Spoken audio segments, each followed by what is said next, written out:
ஓம் முருகா போற்றி, கந்தா போற்றி, கடம்பா போற்றி, கதிர்வேலா போற்றி. அறுபடை வீடு கொண்ட முருகப்பெருமானே போற்றி போற்றி.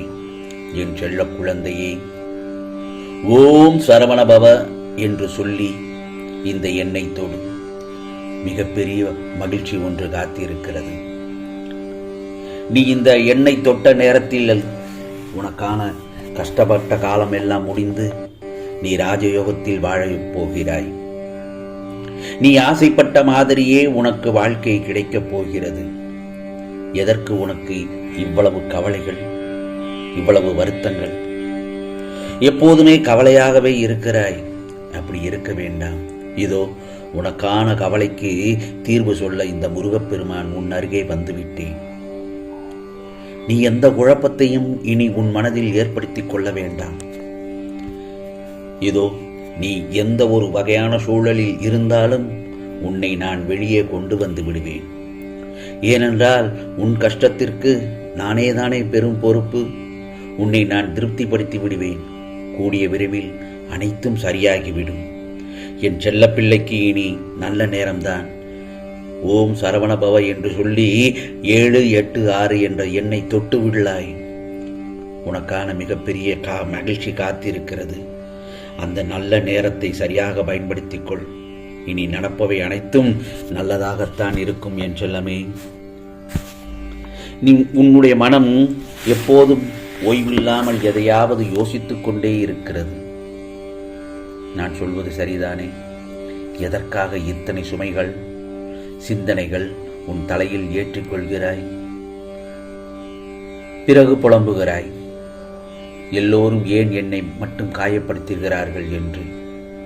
மற்றவர்கள் செய்யும் தவறும் துரோகமும் ஏன் என்னை சுற்றி இருப்பவர்களுக்கு தெரியவில்லை? அவர்கள் ஏன் என்னை குற்றவாளியாக பார்க்கிறார்கள் என்றுதானே புலம்புகிறாய். அவர்களுக்கு உண்மைகள் தெரியவில்லையா என்று புலம்பிக் கொண்டே இருக்கிறாய். கவலைப்படாதே. உண்மைகள் எப்போதுமே மெதுவாகத்தான் வெளிவரும். புரிகிறதா? சில உண்மைகளை வார்த்தைகளில் புரிய வைத்து விடலாம்.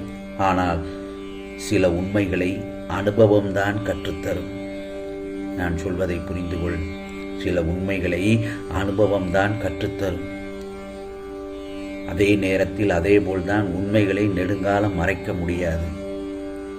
நீ எப்போதும் மற்றவர்களுக்காக யோசி, உதவி செய், அவர்களுக்காக வருந்து பிரார்த்தனை செய், தவறில்லை. ஆனால் மற்றவர்களுக்காகவே வாழாதே.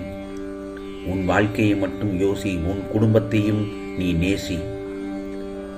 உன் வாழ்க்கையை நீ மட்டும்தானே வாழ முடியும். உன் வாழ்க்கை சந்தோஷமாக இருந்தாலே உன் குடும்பமும் சந்தோஷமாக இருப்பதற்கு அர்த்தம்தானே. அதே நேரத்தில் செய்த வினைகளுக்கான கர்ம வினை இறைவன் பார்த்து கொள்வான். நீ கடமையை மட்டும் தவறாமல் செய்து கொண்டே வா. ஒரு கல் அழகான செதுக்களால் தான் அழகிய வடிவமாகிறது. அதுபோலத்தான் அழகிய வடிவம் கிடைக்க ஒளியின் வழியை தாங்கும் உன் கஷ்டம் நிறைவாகி அழகாகிவிடும். ஆம் செல்லமே, உனக்கு ஏற்படும் விஷயங்களை அவமானமாக கருதாதே. உன் மனதில் தான் கபடமே இல்லையே. யார் உன்னை ஏமாற்றுகிறார்களோ அவர்களை உன் வாழ்க்கையில் இருந்து நகற்றி வைத்துவிடு. அதே நேரத்தில் எதையும் பொறுத்துக்கொள். ஆனால் நம்பிக்கை துரோகத்தை மட்டும் பொறுத்து கொள்ள முடியாது. அப்படித்தானே? துரோகத்தை மட்டும் பொறுத்து கொள்ள முடியாது. அப்படி செய்த அவர்களுக்கு இந்த முருகப்பெருமான் நான் பாடம் போட்டி விடுவேன். கவலைப்படாதே. நீ எதையும் வெளிக்காட்டிக் கொள்ள வேண்டாம். உனக்கான மிகப்பெரிய சொத்து உன் நிம்மதிதானே. அதை உன்னை மதிக்காதவர்களுக்காக ஏன் செலவிடப் போகிறாயா? கடந்த காலத்தை மறந்துவிடு. எதிர்காலத்தை என் கையில் கொடுத்து விடு. நல்லதுதான் நடக்கும். ஆம் செல்லமே, உனக்கான விடியலாகத்தான் இன்று ஆரம்பித்திருக்கிறது. உன்னை தேடி விரிந்த உறவுகள் உன்னை தேடி வரும். நீ உன் கடமைகளை மட்டும் செய், தவற விடாதே. சீரும் சிறப்புமாக வாழப்போகிறாய் என் செல்லமே.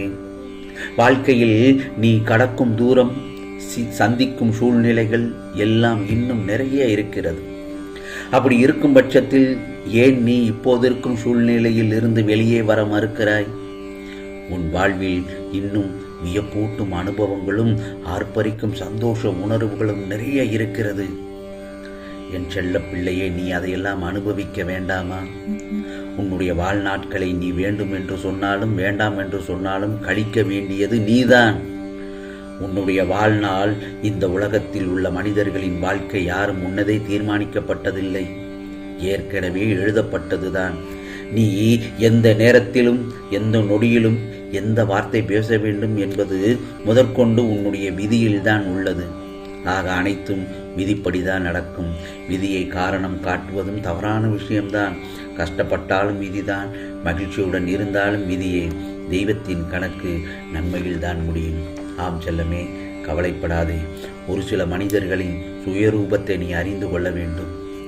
அதற்காகத்தான் உனக்கான பல நிகழ்வுகளை உன் முருகப்பெருமான் உனக்கு நிகழ்த்தி காட்டினேன். வாழ்க்கை பாடத்தை நீ முழுமையாக கற்றுக்கொள்ள வேண்டும். இத்தனை நிகழ்வுகளும் ஏன் நடந்தது, ஏன் உனக்கு நடத்தி காட்டினேன்? எல்லாம் நீ கற்றுக்கொள்வதற்காகத்தான். எந்த ஒரு நிகழ்வுக்கு இரண்டு கண்ணோட்டம் உள்ளது.